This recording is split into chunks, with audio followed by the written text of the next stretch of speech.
Welcome to another episode of Project Peak Performance. Today, myself and Ian Macbeth are joined by Mr. Ben Coomber. His bio on his website had to be read. So, I help humans become more awesome. I'm a high performance health coach, multi award winning nutritionist, speaker, podcaster, best selling author of How to Live an Awesome Life, and the CEO of Awesome Supplements. I thought that was an amazing intro. So, Ben Coomber, welcome to Project Peak Performance. How are you? I'm awesome. Yeah, really good. Thank you for having me on. Honor. Great to have you on. It's been a long while coming. You and I met quite a while back through a mastermind event, and I think fair to say hit it off. Had a lot of sort of synergy and a lot of similarity around various topics. But yours is very much about high performance. So with us being the Peak Performance Project, we're like, well, we've got to bring this to life. So starting off, I'm a user of awesome supplements, and I have to say they are awesome. What initiated that journey to creating that brand? Like, what has your journey been? Yeah, like most entrepreneurs, frustration. So the supplements came out of me working with the supplement company, and their ethics seemed to drift, and their product line started to venture into non-evidence-based products. And at the time, I was their performance nutritionist, and I was sort of the face behind the formula and stuff. And it just got to a point where I was like, guys, I can't, no, I can't promote that product. There's not enough evidence behind it. So we kind of fell out, and then that led me to search for another brand to work with, because in my space they're one of the brands that you kind of have to have a recommendation for, like supplements. And I just kind of found that a lot of companies were doing the same thing. They were sort of window dressing a lot of their formulas. There'd be a lot of half dosing. Sometimes there wouldn't be even be evidence at all behind what they were doing. And I thought, should we set up a supplement company? And in my naivety, we kind of did it. I was very fortunate to have a profitable business that allowed me to put that capital into launching it, because a product-based business takes a lot more capital usually than a service-based business.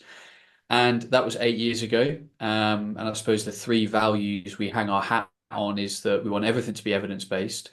We want everything to be evidence dosed, which is very, very important. And then we want everything to taste awesome. And along the way, we'll try and inspire people to be the best versions of themselves. Yeah, I like that. I like that a lot, Ben. I had a conversation with someone this weekend, which is why it's so relevant to have you on here, which I'm grateful for.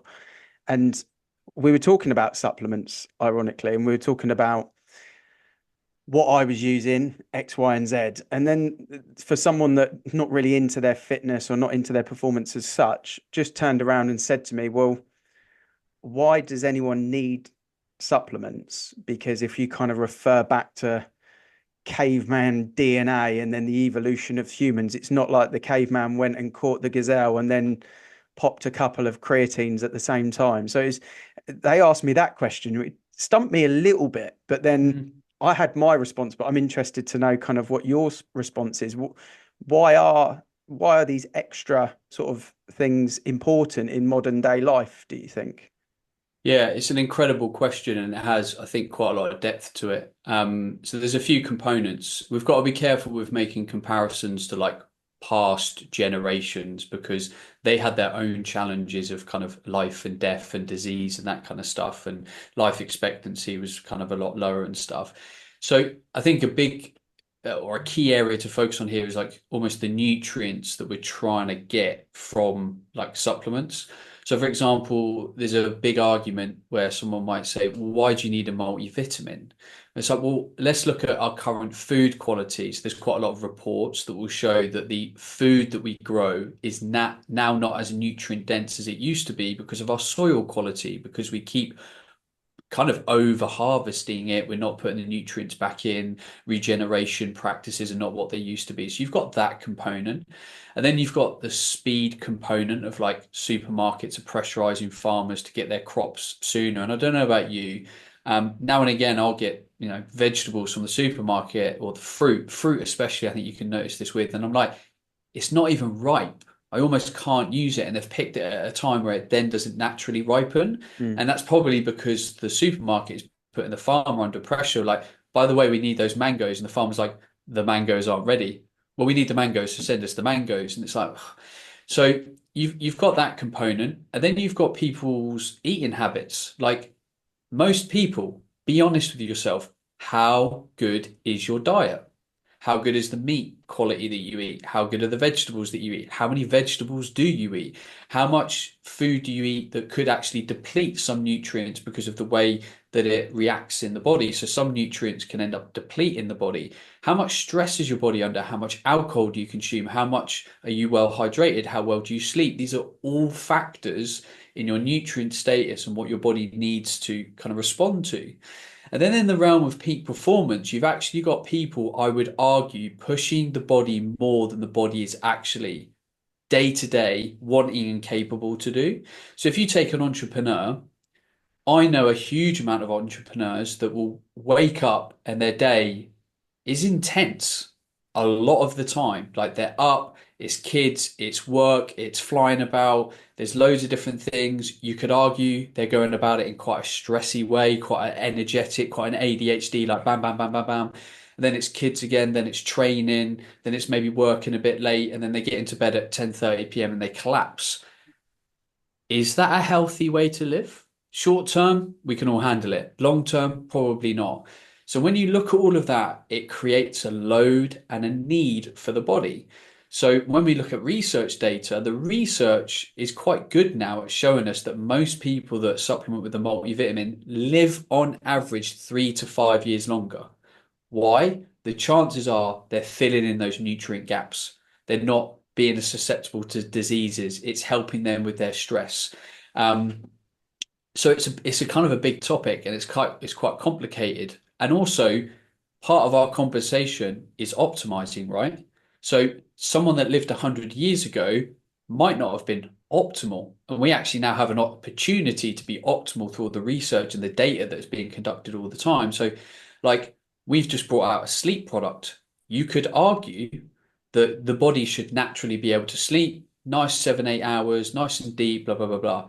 The reality is most people don't sleep that brilliantly. Many people are up multiple times in the night. Many people have anxiety. Many people struggle to drift off. When some people wake up in the middle of the night, they can't get back to sleep again. And then there's also the factor that we've now isolated certain nutrients that can increase certain parts of the sleep cycle that allow for greater regeneration.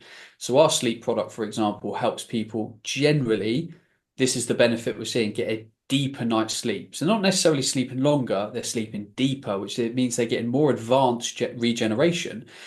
So then we just have a conversation with ourselves, okay, I could sleep fairly well, but I could maybe sleep even better with a supplement. It's like going to the gym.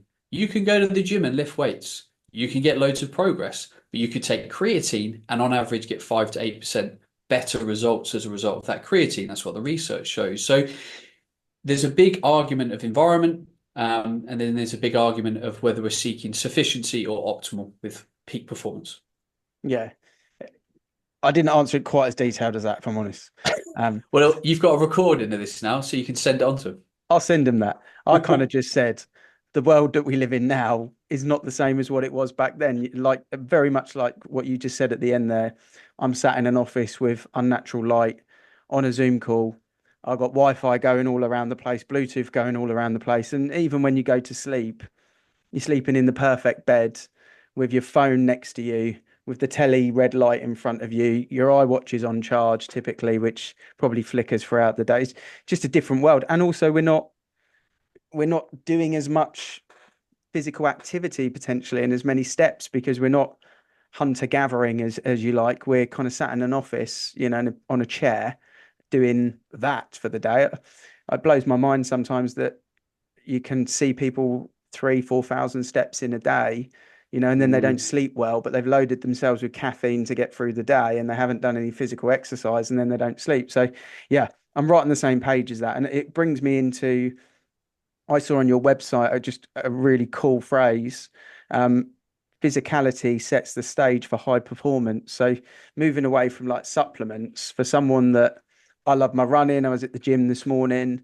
I just feel that if people are physically fit, they're mentally stronger and more able and more creative as well. So I just wanted you to elaborate on that, the importance of kind of physical support high performance, and what that phrase kind of means for you on the website as well, really, if that's okay, Ben. Yeah, so physiology sets the stage for optimal psychology in the way that if we can get our body feeling strong, the blood's flowing, we release endorphins, we're moving, we're getting fresh air, that allows our mind to think clearer. So think about a time or a situation, it might even be today listening to this podcast where you're a bit tired, you're a bit rushed, you haven't eaten quite as well, you've had a couple of coffees, and your psychology probably isn't in a busy place, a great place, sorry. It feels a bit busy, a bit like overwhelmed, a bit jittery. Well, how can we set the stage so that you're not like that? And I think the problem with this conversation around high performance is the entrepreneur or busy professional can very easily get sucked into just like the to-do list of their job. And it takes a very strong individual, and quite often having a coach. And this is where I see huge value in a coach being a high performer, is they can make you kind of look at your day, for example, your week, and be like, okay, let's look at all the stuff you achieve in a week. And how well do you do it? How do you feel? Like, do you get to the end of the week and you're absolutely knackered? Are you passing through all your tasks, all your meetings, all your projects in a state of flow, or do you feel rushed and hurried and jittery? And what I love about high performance in the truest sense of the word is really it is us turning up to do whatever we need to do, ideally in as closeness to our zone of genius, because that's where entrepreneurs shine. If you're always stuck in jobs that you're not great at, that you're never even anywhere close to your zone of genius, if we can turn up to that and do it in a way where we're happy, we're fun, we're engaging, like we're enjoying it, then that's high performance. High performance isn't getting tons of stuff done. It's doing the things that we need and want to do done in a very productive way. So I'm a huge fan of challenging myself and other people by doing things like time. Time's a great thing. Like when I sit down with most entrepreneurs, they're all working like 50, 60, sometimes 70 hours a week. And I'm like, do you want to work that much? And usually the answer is no.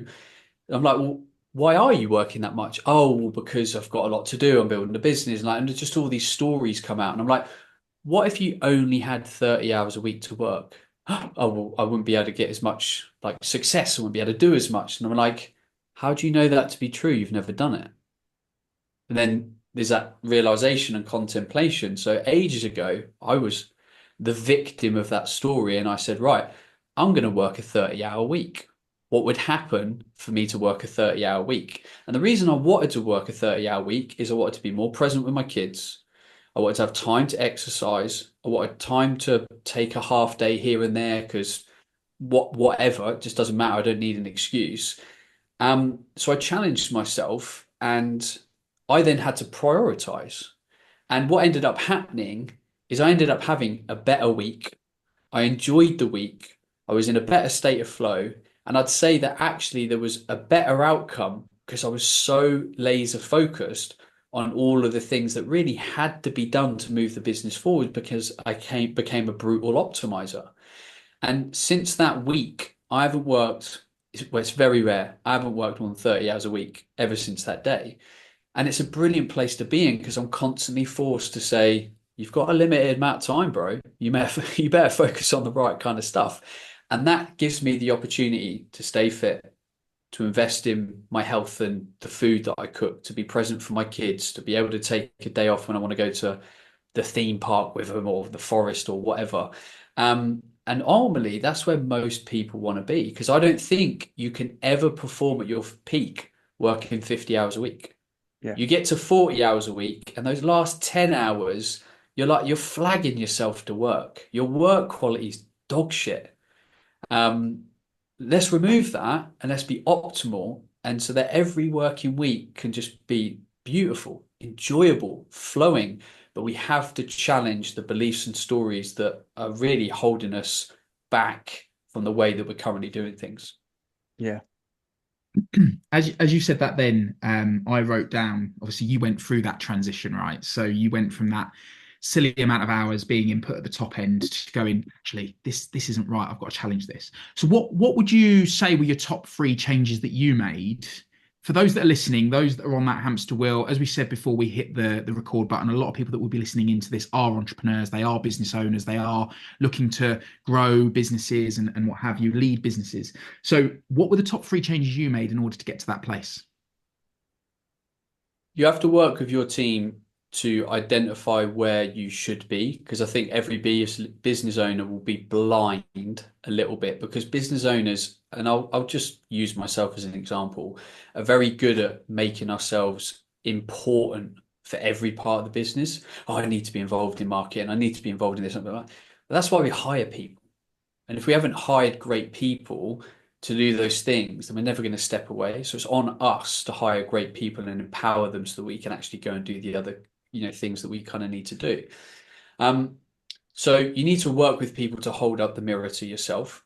You also, I find, need people to hold you accountable to that. So my MD holds me accountable to that, because I will slip in, because my mindset, I'm a natural fixer. If I see something wrong, I'm like, boom, let's get in and like solve that. And quite often that's quite disruptive to a team, because they're not ready for that. They weren't planned for that. So she helps me kind of have this cadence through the business where my involvement is strategic rather than like reactive or disruptive, which I used to run my business like, and shock horror, we never grew because we weren't working to a coherent strategy that everyone agreed to.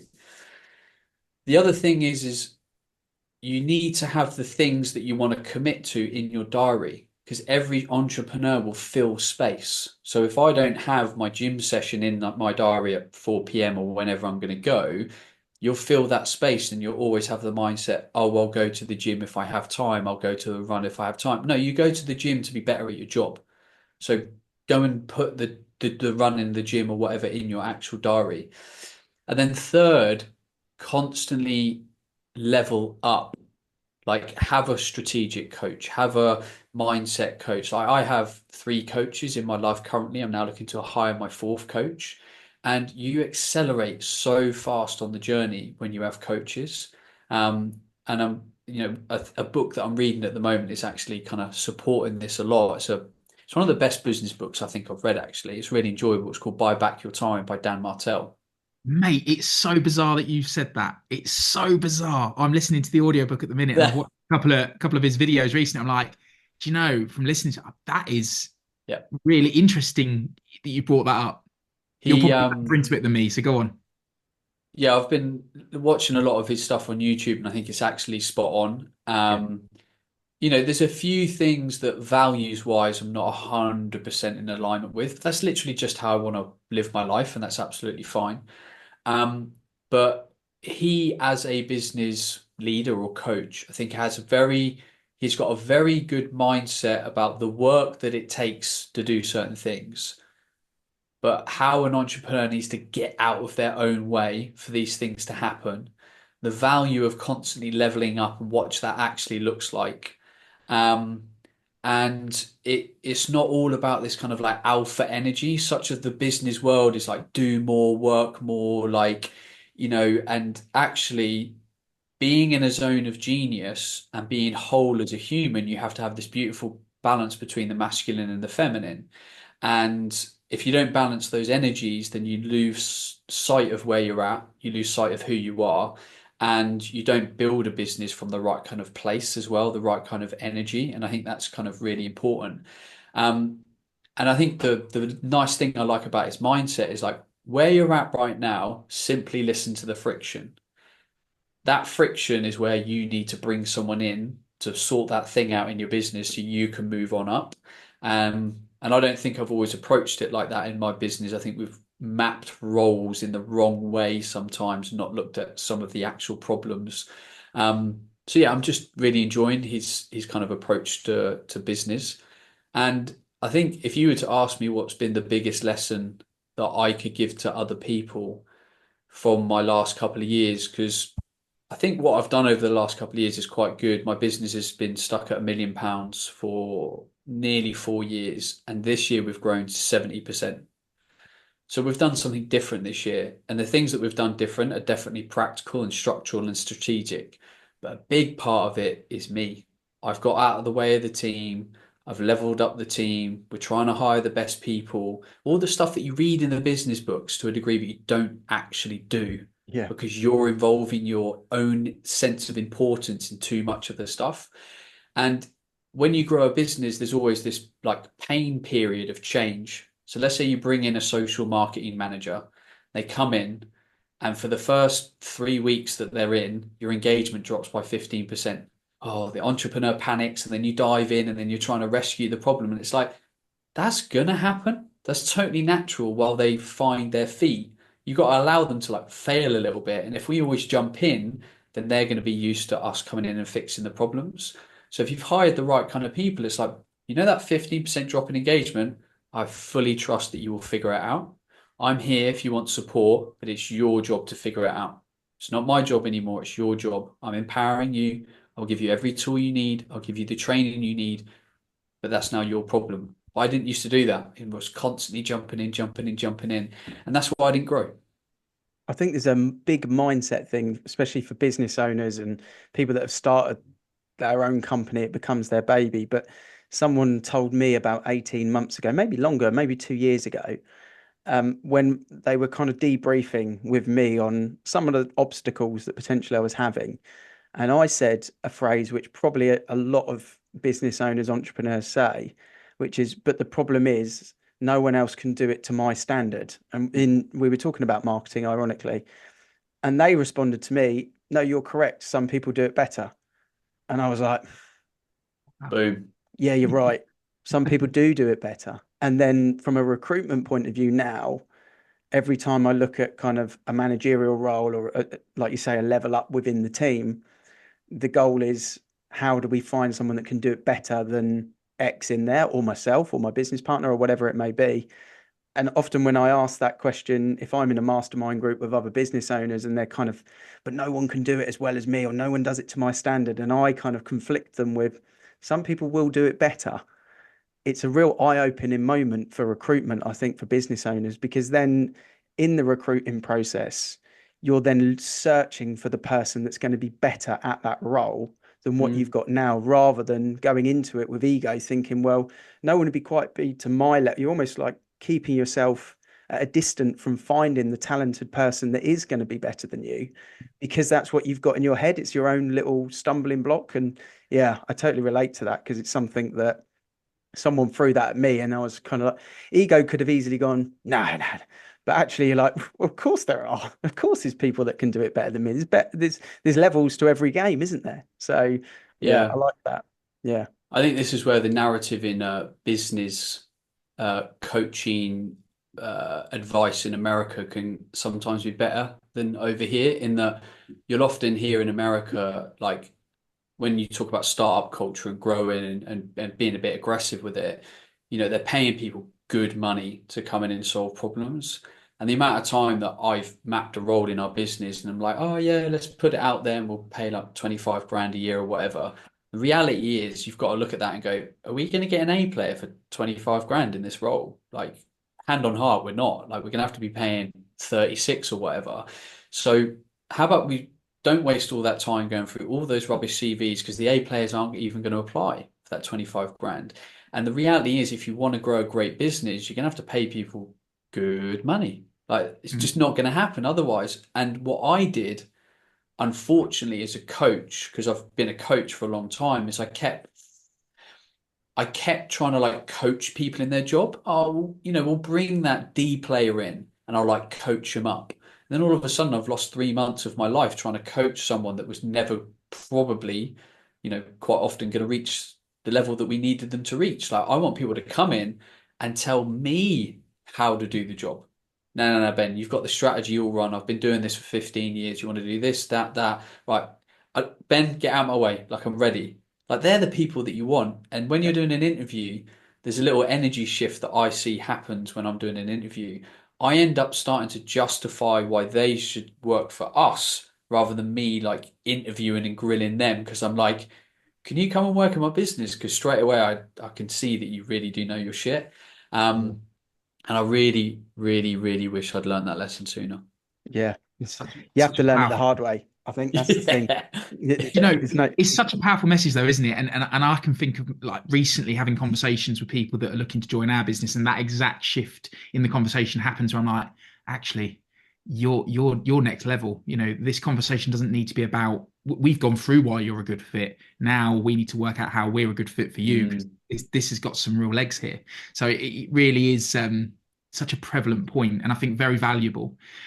One thing I did want to touch on with you, Ben, and we talked about this, and you're very open about it. Obviously, you're big into your fitness. Your whole life is around high performance and the awesome supplement brand and what have you. But you had a period in your life where your health really took a downturn, and so I think for people listening in, it's always good.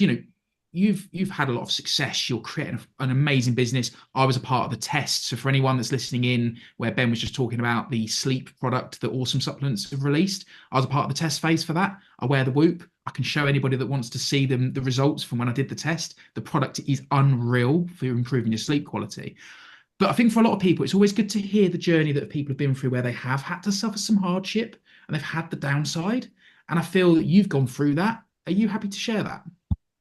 Yeah, I'll share whatever you want. I'm an open book. And this is why I think I have a different perspective on high performance now, because I know that high performance the old way, or that I feel is still presented quite a lot, is about productivity and pushing and trying to do more. And I really don't think it is. I think there is a way to get really good balance. Now, don't get me wrong, if you're literally just starting out in business, there is a fair amount of hard work. And really, if you're able to work 10 hours a day for 6 months, then you're probably going to get somewhere faster than if you only worked 6 hours a day. And the reality is you probably need the money and you need to kind of push.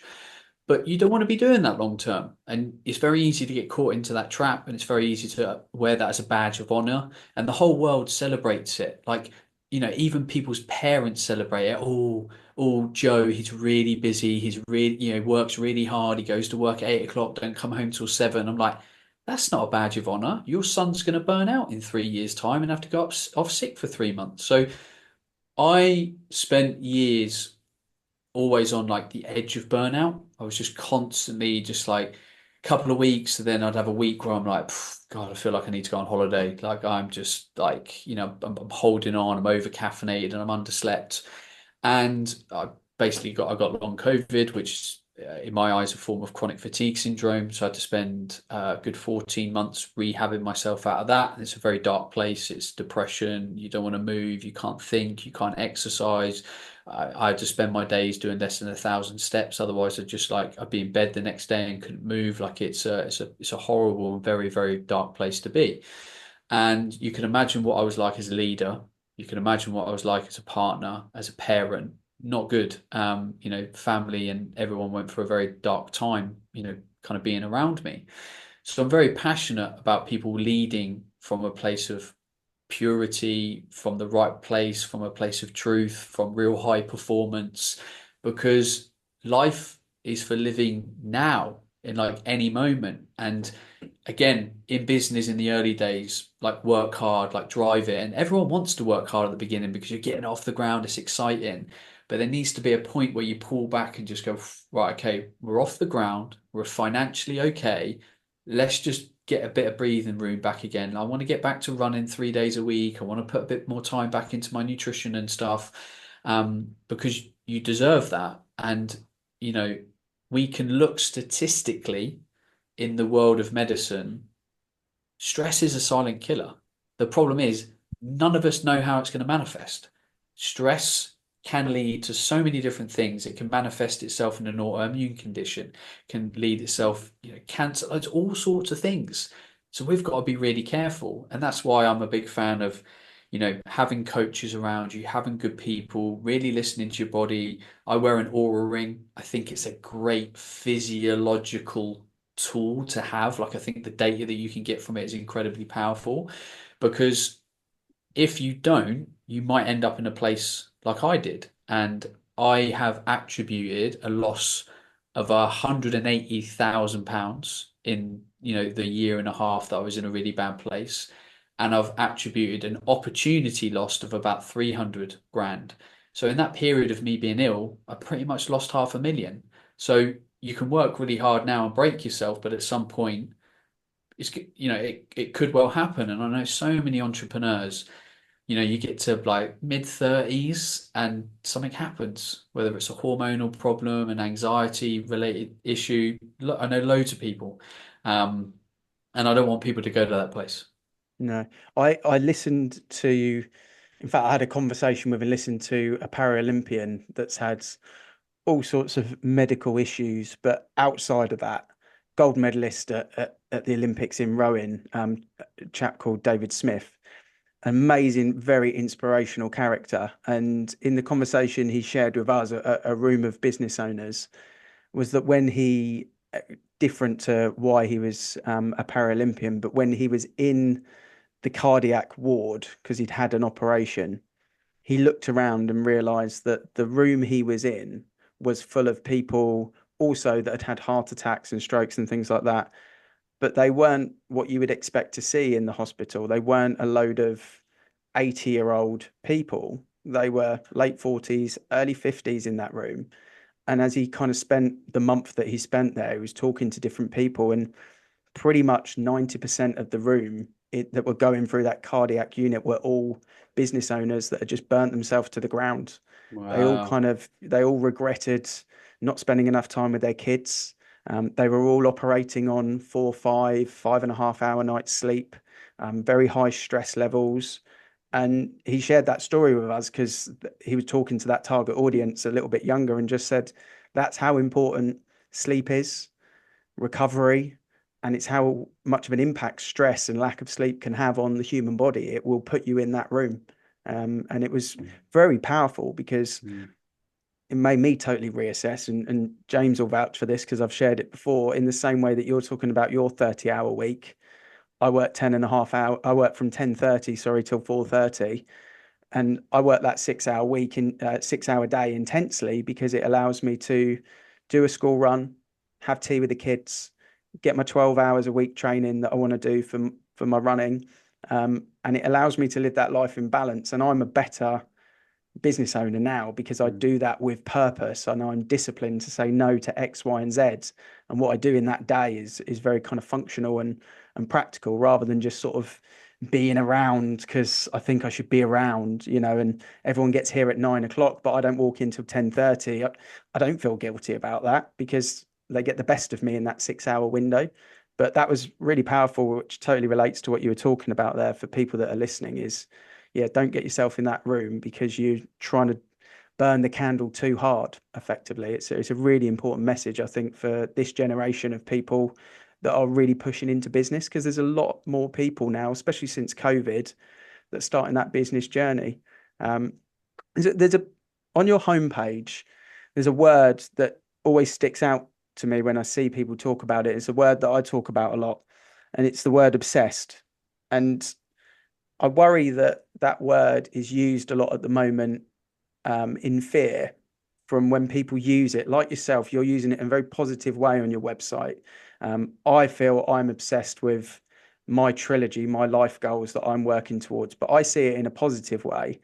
Um, we've debated this, myself and James as well, in a different way. It's on your homepage, and I just wanted to get an idea of what you feel around that word obsession, negative or positive, from your point of view, Ben. So I'm a big fan of the energy and intent behind everything. And I think being obsessed about something feels like it quite often, and this is a cultural and a society and an information-based thing, that it comes from a place of you're like you're so laser focused on something that you're not seeing the kind of wood from the trees. So I'm obsessed about my health from a place of love. Like I love my body, I love my family, I love everything in and around my life. So I'm obsessed with my health because I want to always be in a good state of health. So it comes from a really kind of good place. I'm obsessed about the freedom that my business brings me. Now, that means I protect my freedom and I do what I need to do to kind of protect that. So I think it's an intention-based thing. And the problem that I would say I definitely had in the world of entrepreneurship is a lot of my behavior previously, pre being ill, came from a place of fear, came from a place of I'm not enough if I don't do all of these things or have all of these things. Whereas now I come from a place of love and truth and genuine expansion for myself. And the energy behind that as you enter into any task in your week, any project is totally different. It's less frantic, it's more open, it's more genuine, it's more authentic, it's more value driven. And, most entrepreneurs end up quite often becoming an entrepreneur because they're coming from a place of fear, of not enough, of a lack of self-worth. And you can see that in a lot of the narratives online. And some of the best people that I follow now, they've almost like broken through that kind of phase. And I've broken through that phase. It's the same with one of the reasons I'm enjoying Dan Martell's content, because like he got to a place where he was tired, burnt out, overweight, frustrated, family didn't see him enough, blah, blah, blah, blah. And he's now like, I'm coming at it from a place of don't do that stuff. It doesn't work. This is how I would do things differently. So I think we need to inspire a generation of entrepreneurs that haven't reached that point, that there is a better way. You don't have to break before you change, because for some people, they'll break things in a way you can't go back. And we don't want that. Like you don't Yeah. want to be on a cardiac table at 45 and you can't run anymore because you've done whatever to your heart or whatever. Like it's just ridiculous. For what? From coming from a place of not enough self-worth, or coming from whatever fear drives it, because pain is a very powerful driver. And one of the things that I was scared in making this transition from pain to kind of like love is, and I get this from like every entrepreneur I talk to about this, everyone, people feel they will lose their edge. Like if I don't have that edge of like, got to do more, got to be more, what will get me up in the morning? And I'm like, trust me, as soon as you flip that and come at it from a place of love and abundance, that you can do everything, but you can do it from a more truthful and pure place. And I'm living proof of that. Like I'm not any less ambitious now, because I still want and desire freedom. I love teaching. I love developing products. I just don't have all the anxiety and the fear and unhealthy drive anymore. Do you think impatience is an issue for a lot of business owners? You mentioned about yeah, kind of the frustrations that are a key driver, but do you think people are also, that frustration comes from impatience? Because the world is so easy to kind of flick through X on your Instagram or YouTube and you're like, well, that person's doing that, I should be doing that. Do you think that's a big part of it as well, is when people actually just kind of go, I'm going to just be patient with this, just do it time by time, repetitively, and be kind of consistent? Do you think maybe that's a big part of the issues that a lot of people in business have?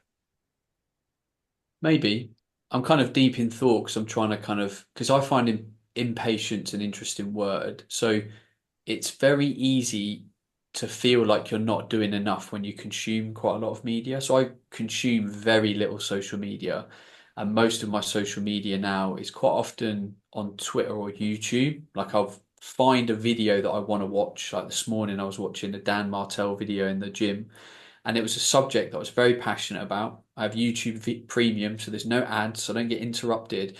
I'm very, very intentional about what I want to learn.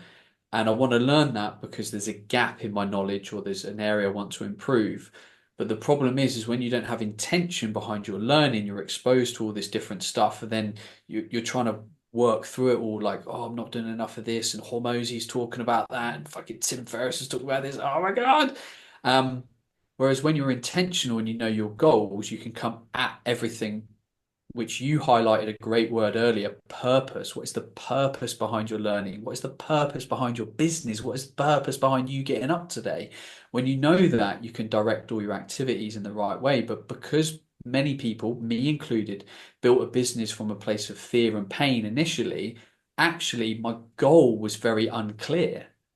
Like, if you heard me talk to my team, it was just about like growth, and it was just this like thing that we were working towards, and it lacked strategy. But now I know exactly what we're doing, why we're doing it. Everyone's on board. So all of my activities are very intentional and purpose driven, because I know what I'm doing and why. And, I've been in a mastermind with James, and I remember some of the early sessions, it was like, right, let's sit down and let's create a year-long strategy. And everyone like, rolls their eyes and, oh yeah, all right, Nick, yeah, all right, mate, fuck it. I've got my strategy down. And then when you go through it, you're like, yeah, I don't have a clear strategy. I'm kind of like winging this week to week.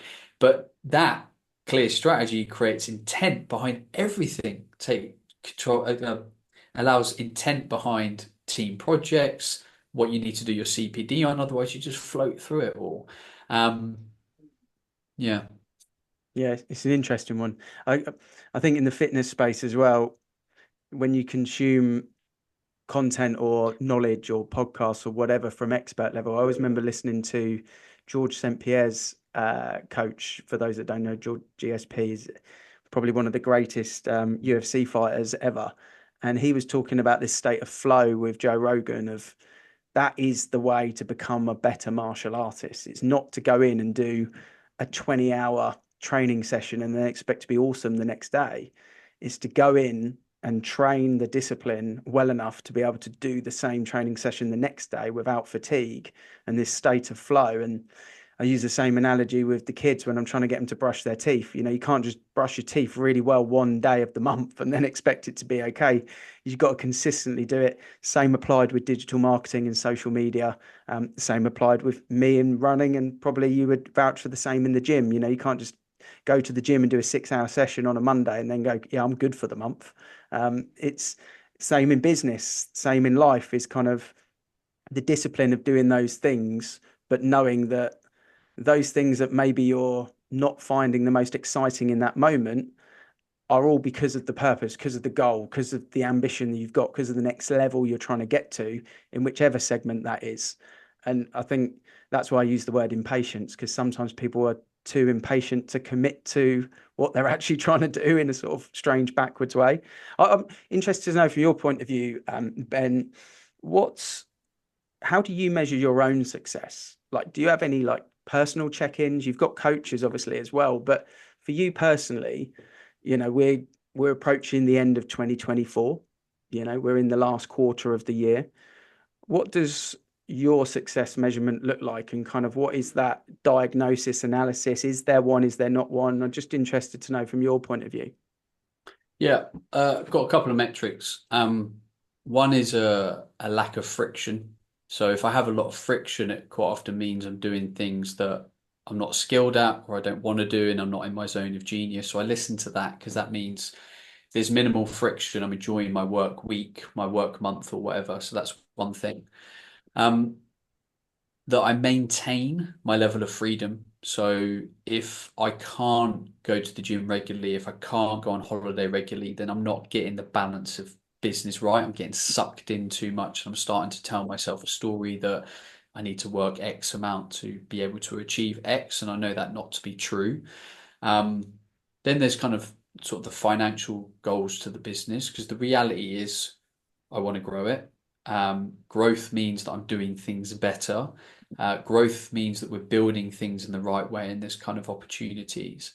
And then there's under that kind of signals of success on a more micro level, kind of in my personal life. So, you know, for example, this year, one of my goals is to think of my wife more. And actually, I didn't do that enough. And one of the problems is I just didn't create the space to do it. It wasn't that I'm a dick. It was the fact that, you know, when I made a commitment to work and kind of finish, I was just stacking my kind of day and not leaving enough space to be like, what about other areas of my life? Because entrepreneurs can classically be, because we stack our day so much, poor at managing other areas of their life. And it's sometimes simply just from a lack of time. They're not caring people. They're just so focused on the business, and all their business gets their creativity and their bandwidth. When your kind of wife's birthday creeps around and you're 3 days out, you're like, fuck, I need to get to the florist. I need to do whatever, because you didn't create that space. So that was a goal for me. So success now in this moment where I'm at is where I can feel I'm constantly making progress, or achieving depth across all areas of my family life, my personal life, my sense of freedom, and my professional life. And as long as I can do an audit, which I'll do regularly, I'll kind of have a couple of hour session on a month and be like, right, where do I feel I'm at over here? Where do I feel I'm at over here? Am I happy? Some business people call that a CEO day, where you sit down and as a CEO, you actually just zoom out from your business and just look at everything.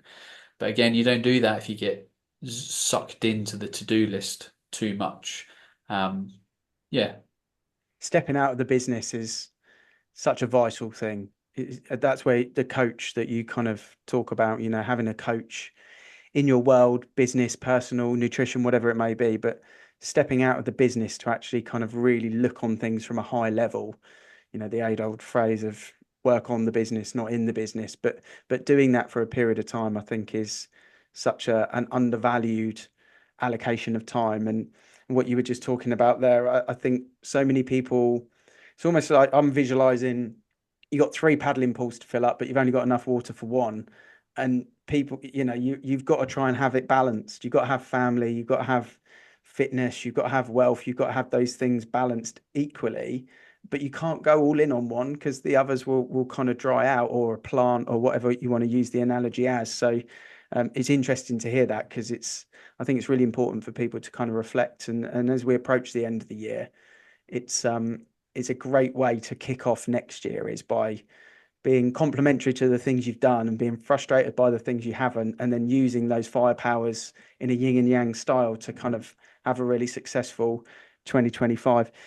The zone of genius phrase has been mentioned a couple of times, and I know at the beginning you kind of sort of explained it, but now we've gone through the podcast and people have got to know you a little bit more. I really like it. It will probably be on the thumbnail for the YouTube video for when we create this podcast, because it's unique. I haven't heard it before and I'm really bought into it. And I just want you to kind of give me the AI Ben summary of what that actually means to you, if that's okay. Yeah, so zone of genius is underpinned by initially your health, so your ability to turn up and do any kind of place, any task from a place of good energy. So I need to be well slept, well fed, well hydrated, have good balance of exercise, movement, that kind of stuff. The second thing is the task that I'm physically going to perform. So for me, my zone of genius in my business is creative thinking and problem solving. So I'm very good at the start of a project and towards the end of a project of really helping the team kind of think of all the angles and be a bit blue sky and a bit abstract. I've got, I've got an ADHD brain, so I kind of quite often see things that other people don't see. So I'm good there. I'm good at thinking kind of blue sky in the future, kind of that visionary job. And then I'm very good at communicating ideas, painting a vision for the future. So a great day for me would be like having a project meeting with the team and mapping things, helping my team with like strategy and application and stuff, and then probably doing a podcast, then doing some marketing content, then probably getting involved in a bit of marketing, and then thinking about, again, the wider business goals and how we're going to grow and that kind of stuff. Before that, I was doing about 20% of that and get involved in all the micro marketing meetings, all the micro customer service meetings, all that kind of stuff. And so actually, you don't need me in any of that. So, one of my goals for next year is actually to remove myself even more from the strategy and nearly remove myself from the MPD process in our business, so that I can do even more podcasts, go on stage even more, write even more content, because actually that is my zone of genius, and the business catapults when we can put more of our unique ideas out into the world. Love it. Love it. It's a perfect way to kind of wrap up the podcast, because it summarizes everything that you've said in that kind of nutshell. And I think it's an actionable takeaway that people can take. It's definitely a 2-minute trailer that we can use to promote the podcast as well. So thank you for that. Without Absolute question. gold. Ben, as we have now reached the end of the pod, I feel there's so many more topics we could delve into with you, and maybe that might be a part two. How can people that have listened in, that have been inspired by what you've shared, or want to check out your awesome supplement brand, how can they connect with you, mate? Sure. Very happy to do a part two. Always, I've really enjoyed this chat. You guys have got a great sync and energy, so I really appreciate it. It's been a really enjoyable show to be on. I know that we haven't talked a lot about actual like health performance. So I have a 27-page PDF called the Awesome Human Blueprint. So if anyone listening to this, we can link them up in the show notes, wants to download that. And that guide looks at the 5 pillars of physiological performance: nutrition, sleep, exercise, stress, and the central nervous system. So if you want to kind of invest a little bit of time in reading that, then we'll put that link in the show notes and people can download that. And then, yeah, the supplement brand is awesome, supplements.co.uk. My mission with that is to be the most awesome supplement company in the world. I think we're doing some good things, but it's a long old journey, and I put one foot in front of the other. And then otherwise, I'm Ben Coomber all over the internet. Awesome. Love that. Yeah. Ben, it has been awesome to have you on. Thank you, guys. I've loved it. Thank you. Take care.